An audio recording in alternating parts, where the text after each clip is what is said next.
첫 번째 경기장 가보겠습니다. 지난주 조국혁신당과의 합당 발표 이후 최고위 공개 설전 등 파울이 거듭되고 있는 민주 블루필드. 다만 1인 1표제 통과에 힘입어서 정청래 대표가 일단은 출루를 했는데요. 합당의 청신호일지 1인 1표제의 의결이 어떻게 또 돌아갈지 그에 대해서 한번 짚어보겠습니다.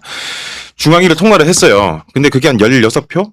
뭐 이런 차이였던 것 같거든요. 이게 어쨌든 정청래 대표의 리더십에는 좀 강화하는 요인? 그러니까 이게 제가 설명을 좀 해드리면요. 이재명 대통령 권력이 엄청 강고해 보이고 친명계가 이 당을 장악하고 있는 것 같지만 전반적인 권리 당원들 사이에서는 이 털청민, 털보 정청래 유시민 이 털청민이 뭉친 게 파급력이 세다는 게 증명이 된 거예요. 진짜. 이 유시민 작가가 털보 방송 나가서 또 정청래식 합당이 맞다고 힘을 실어주면서 단순히 정청래 편만 들어준 게 아니라 김민석 총리를 엄청 세게 디스를 했어요. 맞아. 그건 뭐냐? 이건 단순히 지금의 합당 논의가 그냥 합당이냐 마냐가 아니라 차기 전당대회 정청래 김민석 전초전이라는 우리 분석이 맞다는 걸 유시민이 자기 입으로 인정한 셈이거든요. 그게 아니면 뜬금없이 김민석을 왜 깝니까? 그러니까 털청민은 정청래 연임으로 뭉쳤어. 그러면서 조국 데리고 오고 어떻게 보면 반패족 상태였던 친문 친노들의 화려한 부활을 꿈꾸고 있는 거죠. 언제부터 민주당이 이재명 당이었냐가 아마 털보와 유시민의 생각인 것 같아요. 정청래도 마찬가지고. 그러니까 지금 본격적으로 막 전면전이 일어난 건 아니지만 이 1인 1표제가 어쨌든 매끄럽게 통과되고 털보에 이어서 유시민이라는 빅스피커까지 가세할 정도면 이미 다음 전당대회 판 벌어졌다. 이 사람들한테 지금 지선이 중요한 게 아니라 지선전 합당으로 이 조국 혁신당의 10만 표를 다음 전대 때 투표하게 만드는 게 더 중요한 이슈다. 그러면 이 털청민이라는 이 3인방 앞에 과연 이재명 대통령은 공식적으로는 당무에 개입할 수 없고 김민석 총리도 아직은 총리고 지금 이현주 최고위원 정도가 막 하는데 스피커 화력이 딸리거든요. 신장식 의원이 또 바로 이현주는 뭐 정치적 숙주다 뭐 맨날 정당 옮겨다니는 막 쏴버리잖아요. 근데 신장식 의원이 믿는 구석이 없으면 저렇게 세게 말 못해요. 합당해야 되는데. 근데 우리는 털보도 있고 유시민도 있고 우리가 지금 이현주랑 저 친명계 강득구 황영선 조지는 거 아무 부담 없다. 계산이 딱 선 거거든요. 이거는 생각보다 그동안 한 5년 가까이 이재명 대통령과 친명계에게 당의 주도권을 뺏겨 있던 친문 세력들이 다시 응집해서 일발 역전을 노리고 있는 거다. 그렇게 저는 해석을 합니다. 그거는 어떻게 보세요? 이렇게 해서 그 조국 대표에게 어떤 이득이 있는지 조국 대표는 일단 금이 환영을 해야죠. 하고 민주당에 들어와야만 차기 대권을 노릴 수 있는 거잖아요. 근데 이렇게 된 이상 다음 당권은 정청래에게 밀어주고 본인은 민주당에서 안정적인 지역에 이제 재보궐 공천을 받을 거고 당선이 유력한 지역. 지금 뭐 개항 이야기 한다는 말도 계속 나오더라고요. 그리고 나서 대권으로 가는 준비를 하겠죠. 그래서 그 사이에 물론 전당대회도 있고 정청래 대표 연임을 할 수도 있고 조국 대표는 이제 뭐 그런 얘기 있었잖아요. 그 김호준 씨가 2030년에 대선 주자로 조국을 믿는다. 뭐 이런 얘기들이 있었잖아요. 언제요? 그래요? 저만 아는 얘기인가? 아무튼 그런 얘기가 그런 이야기가 지금 많죠. 노골적으로 네. 밀고 있죠. 그리고 사실 제가 김혜경 여사를 김어준 씨가 김혜경 C라고 C라고 하면서 부르더라고. 그걸 와. 보면서 장정했구나 정말. 그러니까 우리도 야당도 그러네. 김혜경 여사를 여사라고 해요.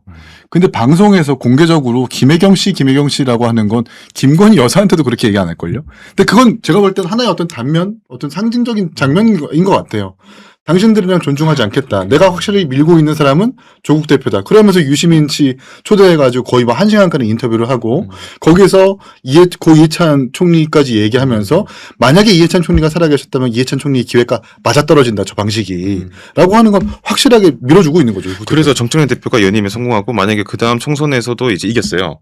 그러면 대권 주자로 가는 거잖아요. 가는 거죠. 그럼 조국 대표도 대권을 노리고 있다 하면은 나중에 둘의 충돌 지점이 생길 건데. 있죠. 그죠. 근데 각자의 이해관계가 지금 맞아떨어지는 거죠. 조국 지금 대표는 현재는 들어와서 현재는 대권도 노리지만 원내에 들어가고 싶은 욕구 하나. 그러나 조국 혁신당으로 불가능하다는 한계점을 지금 인식하고 있는 것 같고 하나는 정청래 대표는 어쨌든 이번에 1인 1표제 통과되긴 했지만 근소한 차이로 됐단 말이에요. 거의 반대표가 200표 나왔잖아요. 그러면 중앙위원들을 벌충해야 되겠다는 그 목적.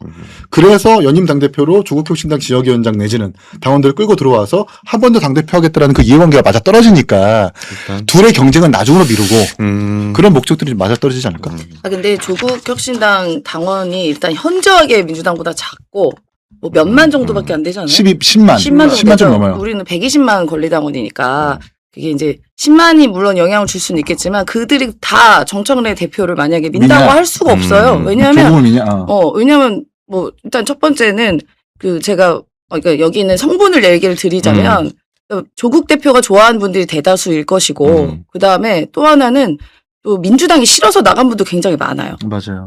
그리고 이재명 대표가 싫어서 나간 분도 있고요. 당시 이재명 대표. 그다음에 586이라고 되는 그 운동권. 그러니까 정청래 대표가 대표적이잖아요. 그런 사람들 싫어서 나간 사람들이 많아서 여기가 전체적으로 다 온다 한들 정청래 대표에게 막 유리한 상황은 아니다. 그래서 이게 대표가 연임을 하려고 뭐 이 합당이 논의가 된 거는 또 그래서 아니고 합당을 지금 그래서 지선전에 하는 거에 찬성하십니까? 반대하십니까? 제가 지금 3주째 물어보고 있는데 아직 3주째 입장 정리가 안 되면 어떡해요? 묵묵부답. 당직자가 3주째 당의 입장이 정리가 안 돼 있으면 그러니까 어떡합니까? 우리는 얘기를 할 수가 없어. 오히려 더. 우리라니 나는 반대해. 넌 아니야? 총재님은 안 될 거라고 보셨잖아요. 불가능해요. 난 결사 반대지. 아니 안 돼. 저는 더 할 수가 없어요. 왜냐하면 조국혁신당에서 특정 얘기하면 엊그저께인가요? 음. 공관위원장을 지명을 해버렸어. 박능후 전 보건복지부 맞아. 장관. 지금까지 미루고 있다가 이렇게 논란 잡음이 있고 나서 별도로 공관위원장을 마련한다는 것은 그냥 우리 체제로 독재 체제로 치르겠다라는 의지이기도 하거든요. 거기다가 지금 잡음 봐요. 일부가 아니에요. 아니, 근데 최고위원 다수도 그렇게 얘기하고 있고 박홍근 의원까지 이거 전체 당원 투표 붙이면 안 된다 얘기하고 있잖아요. 아니 그러니까 그게 아까 전에 이제 두 분의 어떤 스토리는 외부자의 시선으로는 이제 뭐 개연성 있게 잘 말씀을 하셨는데 내부자는 역사를 알잖아요. 네.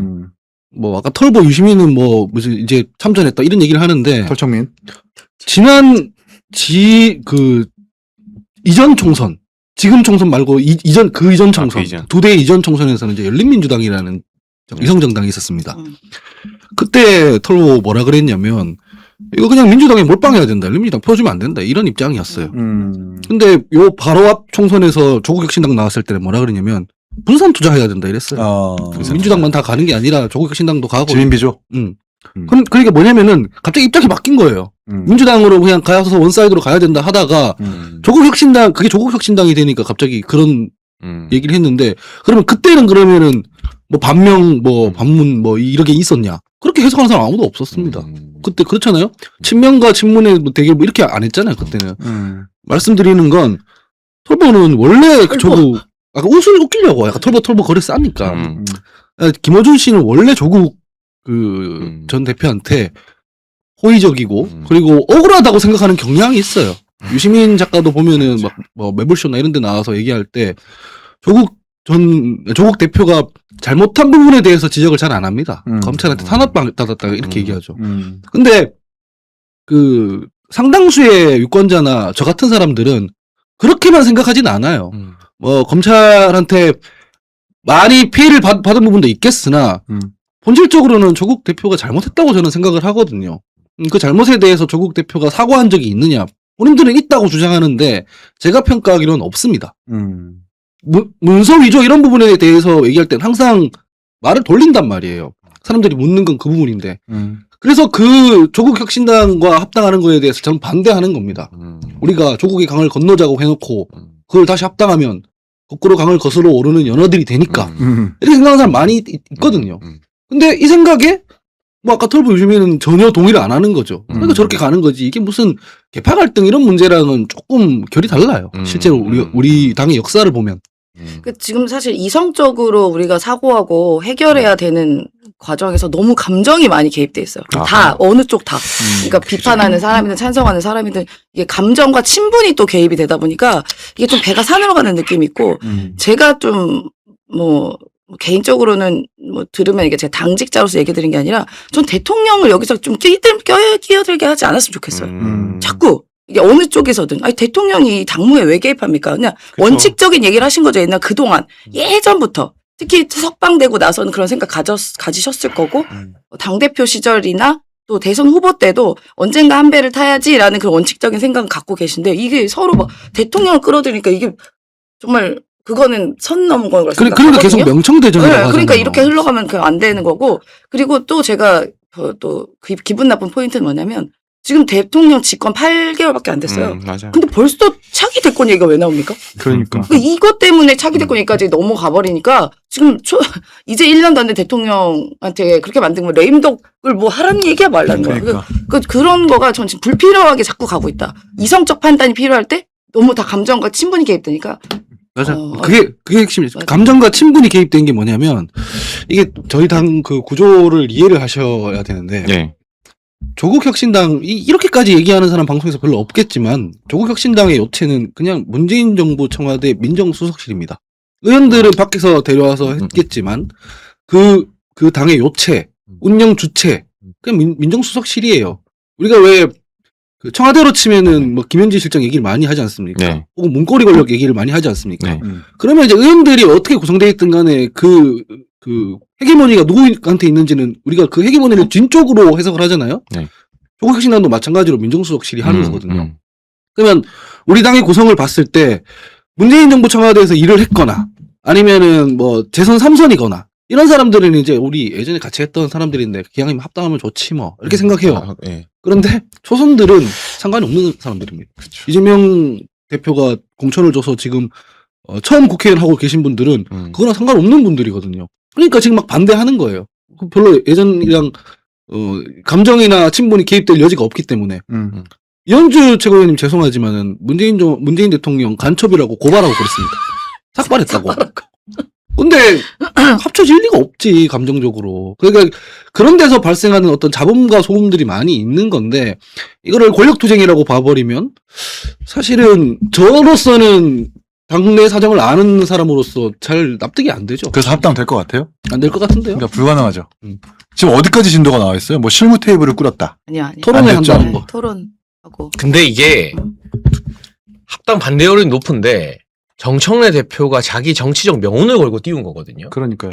근데 당대표 권력은 마음 먹고 쓰려고 하면 생각보다 절대적이에요. 집단이 아닌 단일 지도 체제에서는. 그 상황에서 본인의 정치 생명을 걸었는데 이걸 좌초시킨다? 그러면 정청래가 바로 그 순간 식물 당대표 소리 나는 거고 지방선거 이후에 연임은 꿈도 못 꾸게 되는 거예요. 타격을 입어서. 근데 1인 1표제 통과시킨 김에 당원 여론조사 싹 돌려보고 일단 저는 표결까지는 밀어붙일 것 같아요. 전당원 투표까지는 밀어붙이는데 그 전에 지금 반대파들은 합당 반대 여론을 높여서 전당원 투표에서 부결시키는 게 작전으로 보이고 이게 당원 투표까지는 가요 무조건. 당원 투표까지 안 가면 정청래 대표가 너무 바보가 되니까 식물이 되니까. 그렇죠. 저는 제 생각에는 1인 1표제 같은 경우에는 결과가 49대 51 이렇게 나와도 괜찮아요. 예. 정책이니까. 생각이 다를 수 있으니까. 합당을 하는 부분에 대해서 49대 51 나오잖아요. 51로 합당이 된다 하더라도 엄청 문제가 커져요. 그렇죠. 후폭풍이 있겠죠. 어느 기업 두 개가 있는데 이 협력 관계도 있고 경쟁도 하는 그런 기업입니다. 근데 합당을 했을 때 시너지가 날 것 같으니까 우리 합병하자 이렇게 얘기할 수 있죠.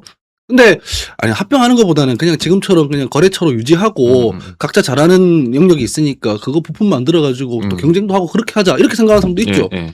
근데 이거를 합병하는 논의 과정에서 왼수를 지잖아요. 합병을 하기로 결정을 하더라도 논의 과정에서 왼수를 졌기 때문에 시너지가 안 나요. 합병을 하지 않기로 결정하더라도 협력 관계가 훼손됩니다. 그래서 손해인 거예요. 근데 이미 이 단계에 와 있습니다. 힘으로 밀어붙이면 아까 전에 말했던 당대표 권한으로 당원투표 붙여가지고 할 수 있죠. 근데 만약에 그게 51대 49로 나오잖아요. 시너지가 안 나요. 그렇기 때문에 제가 할 수 있는 전망은 정청래 대표가 이 문제에 대해서 지방선거 이후로 좀 밀어두고 냉각기를 좀 가지자. 이렇게 하는 수밖에 없어요. 그러다가 뭐 잊혀질 수도 있는 거고 차분하게 다시 논의할 수도 있는 거죠. 근데 지금 하듯이 밀리면 끝난다 이렇게 해서 밀어붙이잖아요. 리더십에 굉장히 큰 타격을 입을 것이다. 근데 저는 안 하면 더 타격이 있다고 봐요. 당대표가 칼을 뽑았는데 무라도 썰어야지 칼 뽑고 그냥 집어넣잖아요. 예. 그럼 그 순간 당대표로서의 영이 다 죽는 거예요. 그러니까 이미 돌이킬 수 없는 강을 건넜다. 정청래 대표 입장에서. 그러면 일단 어쨌든 투표까지는 갈 거고 저 MBS 여론조사 보면 예. 그 합당 인식 반대가 44 찬성이 29로 반대가 되게 높아요. 그러니까 투표에서는 부결이 될 수도 있는 거예요. 그러니까 그렇게 멈춰지면 멈춰졌지 그 투표까지도 안 간다? 이건 좀 저의 정치 상식으로는 불가능하고 근데 제가 눈여겨보는 건 그 자칭 정치구단 박지원 의원입니다. 이분이 이제 차기 국회의장도 노리고 있고 권력의 향방에 대해서 굉장히 예민한 분이잖아요. 항상 되는 쪽으로 줄 잘 서는 분인데 박지원 의원이 오늘도 인터뷰 나와서 합당은 대통령 뜻이다. 지선 전에 될 거다. 돼야 된다라고 말을 했거든요. 근데 오늘요? 지금의 여론조사나 이런 분위기 보면 좀 다른데 다른 의원이면 모르겠는데 그 천하의 박지원이 이런 말을 하니까 이거 우리가 모르는 뭔가 있나? 약간 합당이 된다고 생각하는 건가? 뭐 그게 저는 좀 궁금해요 개인적으로. 저런 말에 속으면 안 됩니다. 장례찬 최고위원이 지금 기술 거는 건데 조국혁신당이랑 우리가 합당하면 우리한테 별로 좋지 않고 신나는 일이기 때문에 저렇게 얘기하는 겁니다. 신나는 일이지. 속지 말고 지방선거 이후로 밀어야 합니다. 그러면 리더십에 타격이 크고 반드시 합당했으면 민주당 큰일 납니다. 저 두 명이 자꾸 그 막 유세 지내면서 합당해라 기도 메타 하는 거에 넘어가면 안 된다. 왜냐면 저는 그 기술을 걸 지금 의지와 체력이 없습니다. 모든 걸 이루고 지금 쉬는 중이기 때문에. 합당을 하면 당장 개혁신당에 돌아오는 보조금이 더 늘어나고요. 아마 기호 순서도 바뀔 겁니다. 그리고 3명의 의석의 의원들의 의정활동 공간도 넓어지기 때문에 꼭 합당이 됐으면 좋겠는데 모든 정치권의 문제는 항상 저 여론조사는 일반인들의 시각에서 응답한 거잖아요. 근데 아마 저 투표 안건을 붙이면 찬성 비율이 높게 나올 거예요. 그러니까 민주당의 당원들과 일반인들이 생각하는 합당에 대한 인식의 괴리가 엄청날 겁니다. 여기에서 그 일반인들의 시각과 주장을 무시하고 밀어붙였다가는 분명히 큰 코 다칠 거라고 생각을 하고 그 정청래 대표가 이렇게 밀어붙였다가는 안 된다는 걸 알면서도 왜 이렇게 밀어붙이냐. 결국 당대표예요. 당대표. 다음 총선에서 공천권을 가지고 있는 당대표를 다시 한번 해야지만 본인도 어쨌든 이재명 모델이라고 하는 당대표라는 전철을 밟아가지고 대통령까지 될 수 있는 그걸 따라가기 위한 좀 플랜 중에 하나인데 너무 무리한 거지 지금. 너무 지금 과격하고 거친 방향으로 지금 얘기하고 있는 거예요. 그래서 오늘 아침에 CBS 유인태 사무총장님도 별다른 뜻은 없지만 이거 너무 어설퍼서 방식이 어설퍼가지고 거친 거다라고만 얘기하시거든요. 좀 그것도 맞다고 생각을 합니다. 일단 아까 여론조사에서 반대가 높은 건 아마 이런 것도 있을 거예요. 아마 일반 시민들은 합당을 하든 뭐 쪼개지든 관심이 없습니다. 정당 일은 정당 알아서 하는 거야. 근데 지금 우리가 시끄럽잖아요. 이렇게 막 여기서 합당 찬성하니 반대하니 갖고 계속 뉴스가 그걸 뒤덮이니까 그러니까 싫은 거야. 맞아 그런 것도 있어. 네. 보기 싫어서. 그러니까 일반 시민들이 한동훈을 제명하든 말든 아무 관심이 없는데 아니요 제명하라고요. 근데 일단 시끄러우면 좀 싫어하는 그게 있거든. 그러니까 기본적으로 일반 중도층 저는 중도가 정치 저관여층이라고 평가를 하는데 성향상 중도라는 건 허상이고 정치에 평소에 크게 관심 없는 분들이 중도라고 생각하는데 그분들은 같은 단 안에서 일단 지지고 볶고 싸우는 거 자체를 그냥 싫어해요. 그러니까 그래서 저 부정적 이슈 영향이 나오는 건데 MBS에서 민주당 당원들이 투표하는 거잖아요. 근데 기본적으로 투표하는 당원들은 초정치 고관여층이거든요. 예. 그러면 이제 김어준이나 유시민 말빨이 먹힐 수 있는 거죠. 그분들이. 그 처음에 뭐 이렇게 뭐 미략 이런 얘기도 나오고 그랬는데 네. 제가 좀 듣기로는 정청래 대표가 그러니까 이재명 대통령한테 그냥 일방적인 통보식으로 얘기했다더라고요. 이렇게 합당 논의할 거라는 기자회견을 하겠다. 아니, 처음에 강유선 대변인은 우리한테 통보받은 거 없다고 없다. 얘기했다가 홍익표 수석이 사전에 우리한테 이야기를 하기는 했다. 이렇게 톤이 바뀌었죠. 강유정 대변인 브리핑을 여기 왜 언급합니까? 뭐 그렇게 신뢰하지도 않으면서. 왜? 당신네 대변인 아니에요? 대변인이야. 뭐 대변인이면 뭐 그냥 뭐 다 오라? 뭐 틀릴 수도 있고. 사전 그런 거지. 논의했다 이건 아니라. 논의는 할 수가 없죠. 정무수석이 개입의 그 두 명의 문제의식 정무수석이 때문에 말한 게 그건 가장 정확한 거죠. 아니고. 홍익표 수석이랑 우상호 수석이 뭐라 그랬냐면은 이 내용에 대해서 이 방향에 대해서 우리는 알고 있다. 공감대가 있었다. 근데 디테일한 부분에 대해서 논의할 수가 없다. 당무 개입이 되기 때문에. 당대당 합당은 당에서 알아서 하는 거다. 이게 정확한 거죠, 그냥. 그러면 대통령한테 통보했다 이런 것도 사실 너무 표현이 에스컬레이팅 된 거고 그렇다고 뭐 패싱했다 이것도 안 맞는 거고 이런 거죠. 그냥 건조하게 받아들이면 될 것 같아요. 지금 청와대 스탠스는 어떤 것 같아요? 합당에 대해서 지금 어떻게 이렇게 보고 있는 것 같아요? 아까 말씀하신 것처럼 똑같아요. 그냥 언젠가는 함께 가야 할 거다. 언젠가는 라는 우리다. 왜 따라하는 어디로 가는지 아무도 모르지. 진짜 가사에 딱 맞네 정말. 그 기조는 있는 건데 지금 여러 의견을 청취하고 있는 거죠. 당에서 근데 잘하겠지. 저는 세부지표 안 봤는데 여기 존리님이 댓글로 MBS 여저 결과 보면 민주당 지지자들 사이에서는 합당 찬성이 더 높다고 말씀하시네요. 그 얘기했잖아요. 그래서 이제 당원들은 찬성하고 당원도 여론조사 붙여보자. 일반인들은 싫어한다니까. 그러면 해야지. 당원 주권 시대인데. 근데 이게요, 보세요.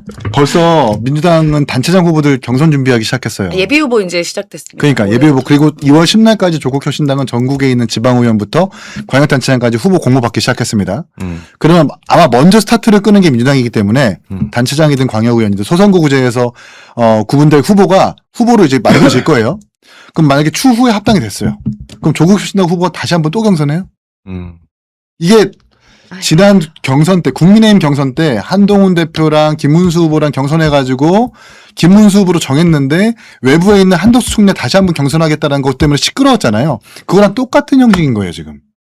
그래서 저는 물리적으로 불가능한 거다 이거. 지역위원장도 이미 있는 상태에서 누구를 결정할지도 지금 방식도 안 정해져 있는데 이미 나는 선거를 출마하겠다고 한 사람들 다 후보 접수하기 시작했기 때문에 이걸 정리하는 게 정말 고차원적인 방식이거든요. 그래서 불가능하다고 말씀드립니다. 대통령까지는 모르겠고 제가 지금 이제- 세부 지표 봤는데요.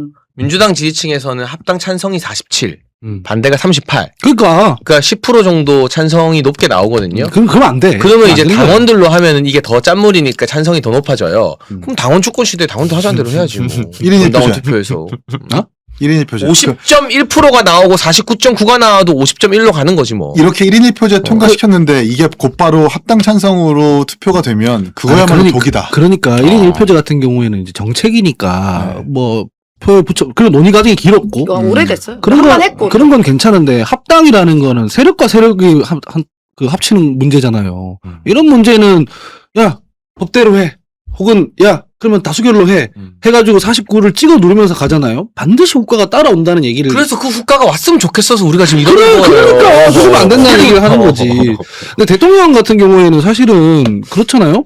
이혜원 후보자 같은 사람도 막 지명할 정도로 통합에 대한 의지가 있는데 조국혁신당이랑 합당하는 문제에 대해서 하지 말라고 할 리가 있겠습니까? 사실은 오히려 더 가까운 그 정당인데. 더 나아가 이제 송영기 대표 있는 그 당까지도 얘기가 나오고 있죠. 그러니까 원론적으로는 그런데 저는 이 방송에서도 제일 많이 입에 담는 단어가 일관성인데 사람이 일관성이 있어야 될 거 아니에요. 조국혁신당 조국 대표 그 사면 받고 나와서 제일 먼저 했던 얘기가 쇄빙선 노릇은 계속된다. 국민의힘 제로 시대 뭐 이랬거든요. 맞아.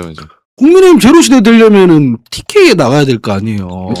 왜 호남 갖고 민주당이랑 합당한다 그러는 거야? 뭐 합당하고 그럼 TK 나갈 거야? 아니잖아요. 일관성이 없다고 지금. 그러니까 조국이나 한동훈이나 조국은 TK 안 나가고 키라도 꿀자리 크잖아요. 받는 거고. 잘생겼고. 조국이 더 낫긴 하지. 머리수도 많아. 그 한동훈도 얘기까지는 뭐 가지 말자. 중도 수도권 하다가 대구 기웃거리는 게 그거는 하원기 말대로 그 말과 행동이 다른 다른 거죠. 거. 그래 말하면 말은 멋있게 하고 행동은 후지게 하니까 더 욕먹는 거예요. 그래서 한동훈까지 이제 가는 거는 조국 대표 입장에서 너무 모욕적일 것 같아서 모욕적이지. 예, 우리가 제가 조국 대표에게 정중하게 사과를 좀 사과하겠습니다. 부탁드리겠습니다. 서로 모욕일걸? 서로에게 모욕일 거야.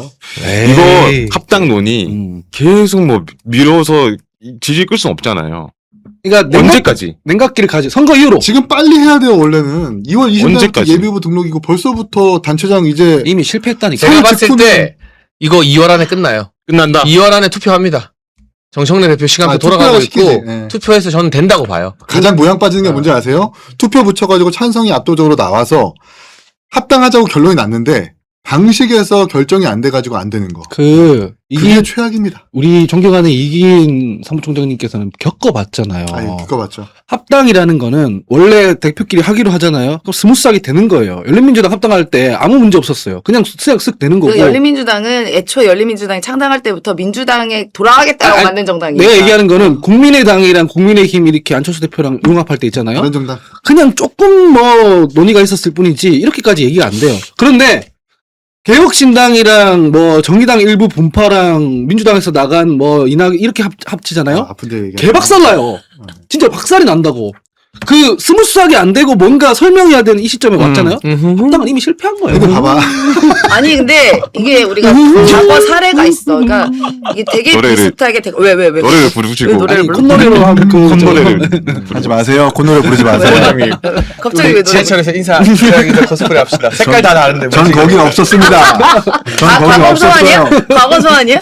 전 거기 없었습니다. 이용했어? 명백하게 아니, 말씀드려요. 개혁신당이랑 그 정의당이랑 아 이게 이렇게 같이 있어? 근데 보세요. 리오정이랑 막 이렇게. 자유한국당과 새로운 보수당 합쳐가지고 얼굴 빨개졌다. 총선 말 더 치러는 듣는다. 들어봐. 자유한국당이랑 새로운 보수당 합쳤을 때 총선 망했죠. 그렇죠? 바른정당이랑 국민의당 합쳤을 때 뭐 바른미래당 됐는데 지방선거 망했습니다.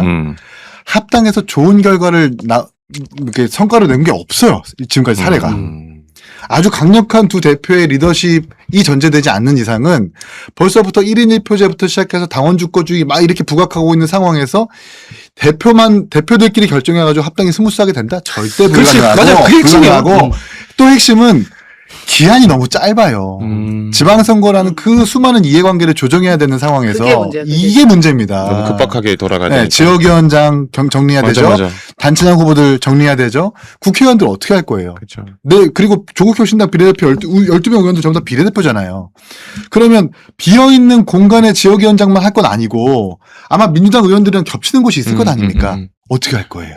그러니까 그러니까 이게 선거를 앞두니까 이게 또 더 복잡해진 건데, 그러니까 뭐 저는 당연히 그렇게 흘러가진 않을 거라 생각이 듭니다. 왜냐하면 조국혁신당과 DNA가 다르기 때문에. 그걸 왜 미리 선수를 치냐면 우리가 이미 새정치민주연합으로 겪었어요. 그렇지. 그때가 2014년 정확히 기억나는 게 그때 제가 공관위원이어가지고 기억이 어. 나는데 그때도 갑자기 안철수 무슨 새로운 미래인가 무슨 뭐 하여튼 뭐 그쪽이랑 느닷없이 합당을 합니다. 김한길 대표가. 그때는 근데 그럴 수밖에 없었던 게 김한길 대표 체제 민주당 인기가 최악이었어요.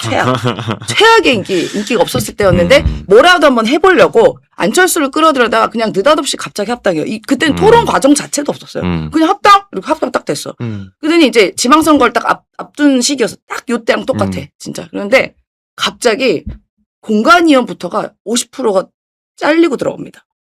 그러니까 이미 공관위는 구성이 됐었어요. 그래서 제가 이제 공관위로 참여를 하게 됐는데 갑자기 연락이 와서 임세현 씨 공관위원 이제 안 될 것 같다. 얘기해서 뭐 나 안 될 상관이 없는데 이유를 물으니까 아니 10명이다 그럼 5명은 여기서 그쪽에서 맞지, 요구를 한 그거야. 거예요. 그래서 5명 자르고 5명 자르고 이렇게 시작이 됐는데 그때 청년이 없으니까 제가 다시 들어갔거든요. 그래서 그러면서 거기까지도 뭐 이렇게 난리가 났죠. 그리고 서울시당 위원장 한 명이었는데 이계한 대표가 들어서 2명이 공동대표가 됩니다. 와, 최악이다. 당직자 또 서울시당 뭔지 당직자가 알지? 몇 명이 날아갑니다. 아, 그렇죠. 그래서 뭐 하여튼 뭐 이렇게 흘러가. 그다음에 후보 여기서 싸움이 나기 시작하는 거예요. 그래서 반대하시는 후보들이. 그래서 아니 제가 그런 사례들이 있어서 그렇지. 이게 선거가만 없었으면은 되게 무난하게 갔을 텐데 이 선거라는 게 딱 중간에 껴었다 보니까 그러니까 지금 뭐 반대 여론도 많고 이런 잡음이 있다. 근데 이제 맞아. 이 상황이 이제 장해찬 최고위원처럼 권력의 정점 근처에 가본 사람 입장에서는 무조건 권력투쟁으로 정점? 보일 텐데 더불어민주당 내부의 특수성이라는 게 있어요. 이를테면 김용남 의원이 민주당 들어오고 나서 방송에서 했던 얘기가 더불어민주당 들어와서 제일 적응이 안 됐던 것 중에 하나가 그 보통 보수 정당에 있을 때는 대통령이 뭐라고 말하면 다 정리가 되던데 이 당은 뭐 대통령이 말했는데도 다음날 또 다른 얘기가 나오고 하던 게 너무 적응이 안 되더라 이런 얘기를 해요. 무슨 얘기냐면 대통령의 그 이니셔티브보다 더 센 게 하나가 있어요. 민주당에는 검찰개혁이라는 당원들이 검찰개혁 관련해서 뭐 당원들이 생각하고 추진한 방향이 있는데 대통령이 다른 얘기를 하잖아요. 그럼 막 비판해요.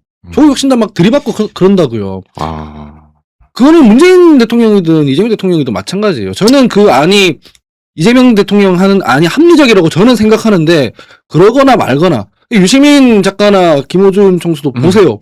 검찰개혁 고리로 비판한 거예요. 검찰개혁 고리로 비판하면 상당수의 당원들은 대통령 비판에도 그게 맞다고 하니까 이런 특수성이라는 게 있는 거거든요. 이게 정리가 안 된 상태로 억지로 물리적으로 막 봉합하잖아요. 터져나가죠 사실은 그 이후에. 그래서 이거는 뭐 지금 분위기로 봐서는 정청래 대표도 장해찬 최고위원 말씀처럼 자기 정치적 명운을 걸고 밀어붙이는 것 같지만 막상 가다가 그 어떤 벽에 봉착하면 냉각기를 가지러 들 것이다. 이렇게 생각.